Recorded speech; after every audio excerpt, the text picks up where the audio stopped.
Okay, this is the database development part two. And we've taken a look at the assignment. We've built our database in Access, we, which included tables and a little bit of data, and then setting up the relationships. Now, to bring your attention to this point again, remember that the last frames of part one is where we have went to database tools, relationships.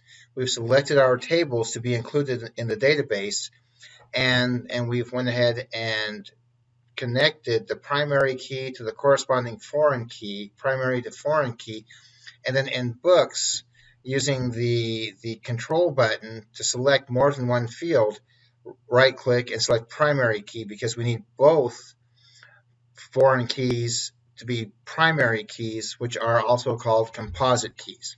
Okay, so we've got that. Let me go ahead and I'm going to right click and save it, close it. Once again, we have our authors. This is the datasheet view. Click into design. That's what the design looks like. Again, in your assignment, you're going to have, instead of just two fields, you're going to have 5, 6, 7. You're going to have more fields. Okay, I just wanted to be brief on this. Book authors. Okay, this is where we connect the two authors and books together, and books. Okay, so what we should be able to do is do a query, and that query should be which authors wrote which books. Now, if we have like 2 records in the database, or 10 records, or even probably 50, who cares, right? Because we can go through that by hand and pretty easily figure that out ourselves.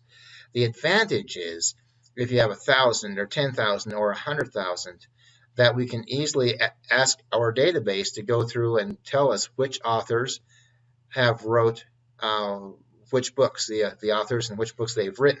Okay, so that's what we're after, is that. Now, I'm going to go ahead and close each of these tables.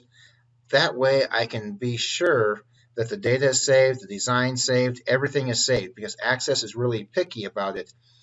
It's not that it's so picky because your enterprise databases are the same, or just as picky. It's just that you have to be, there's a difference. Access annoys you with saying this table is not saved, you want to save it. In a database, an enterprise database, the database simply won't work, and you have to figure out why it doesn't work. You see the difference on that. Now, I'm going to go to create. I'm going to create a query. Now, these are the tables that I'm going to use in my query. The front end of the query, I'm going to tie authors to books. Make sense? Authors to books. So I need to select the front end, and this is also want to do this. Remember, on your entity relationship diagram, I want to tie authors to books. That means you have to select in that query the first table, the last table, and any tables in between, because all of those need to be connected and included in the query. Make sense?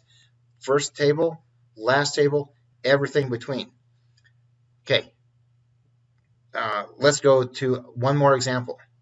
If I wanted to ask which publishers publish which authors, okay, it makes sense. Which publishers publish with which authors? The query is going to tie last name and first name to the publisher name. I select in the query itself, I select my first table, I select my last table, and I have to select all the tables in between. Okay, all right. Let's go back. We're selecting authors and books because that's how big our database is. We have to select book authors as well. Okay. All right.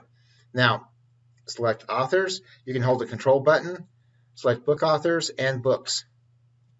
Add those, close, and this is what that query, those are the tables that's going to be included in this query. Okay. Now, what we can do at this point, we want to go ahead and select last name from authors. So I can go ahead and do this one of 2 ways. If you just click in the field, there we go, we can see authors.lname. Now again, look at that syntax. I'll do that. I'll show you the syntax over here. So we want to tie last name of author to the title and the cost of the book. Now, when I click on this, notice the syntax. We have authors.id, table.field, okay, books.b_id, table.field. So get used to that syntax, table.field. Okay, get used to seeing that. We're going to go ahead and select books.author, and then we're going to select books.cost. So we're going to get a list that ties the author to the title of the book that they wrote or have written, the title of the books. That's what I wanted to say, title of the books they've written, and then what the cost of those specific books are. Okay, so with that, we'll just go ahead and hit run. And we've got Cahill, how the Irish saved civilization, the cost, and so on. That's how you do a query. Now you can go ahead and right-click this query. There's a couple things to look at. You can go back and rework it, go back to design view, and you can go ahead and change it. Maybe this time we want BID rather than, not that we ever would, but BID rather than cost. We can rerun it and we get our BID. Okay, so that is going back to design view for the query. Datasheet view is what we're seeing here with the data. Okay, now SQL view. Right-click on SQL. This is the coding, the SQL coding that a database uses to actually run this particular query. So you can look at that SQL query and understand what's happening within it. Now, then what you do is go ahead and save the query for the assignment. Query 1 is fine. I do something like query authors, if I can learn how to spell authors to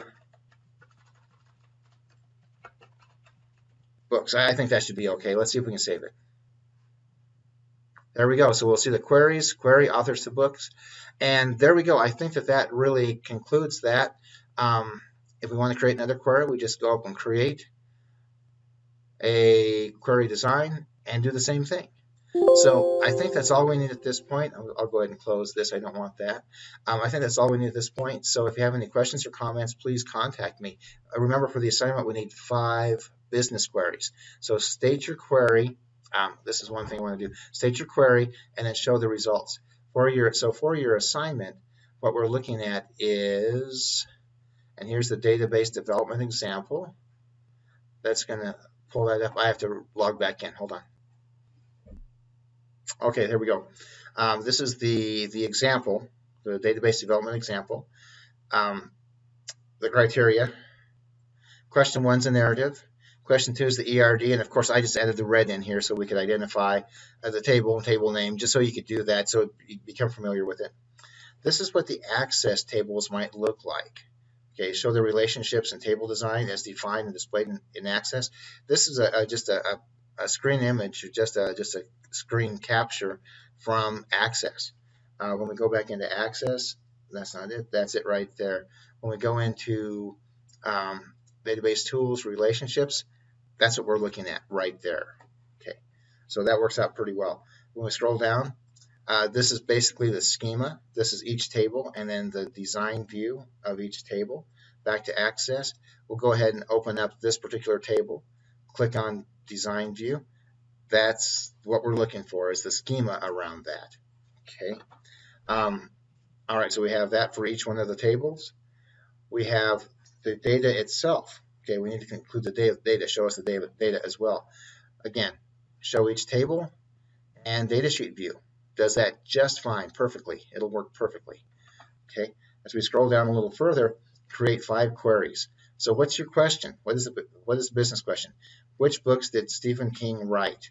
Okay, and the query results will be listed.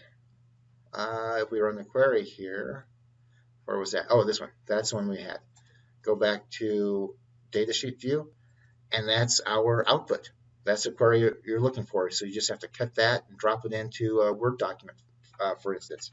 And then, but be sure to include the question along with your query.